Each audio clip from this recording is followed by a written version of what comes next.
Mga ka-vlog, magandang araw sa inyong lahat. Ngayon, pag-uusapan natin kung bakit posible maging interesado ang Philippine Navy sa decommissioned HMS Montrose ng UK Navy. Ang HMS Montrose ay isang Type 23 frigate na nasa serbisyo ng UK Navy mula pa noong 1994. Ito ay equipped ng iba't ibang advanced technologies at capabilities tulad ng 4.5-inch Mark 8 naval gun, Harpoon anti-ship missiles, at Seawolf missile system.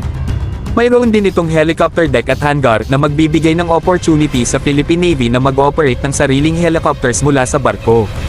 Ang pagbili ng HMS Montrose ay magiging significant development para sa Philippine Navy dahil magbibigay ito ng modern at capable warship sa bansa sa mas mababang cost.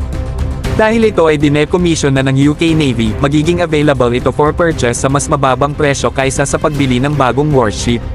Ang pagbili ng HMS Montrose ay magbibigay rin ng opportunity sa Philippine Navy na magtrabaho closely sa UK Navy at mapalakas ang interoperability nila sa iba't ibang navies sa region. Ito ay magiging important lalo na sa context ng growing security challenges sa South China Sea. Bukod dito, ang pagbili ng HMS Montrose ay magiging step towards the modernization ng Philippine Navy's fleet. Naghahanap ang bansa ng paraan upang mapalakas ang kanilang maritime security capabilities, at ang pagbili ng modern warship tulad ng HMS Montrose ay magiging significant step towards achieving this goal.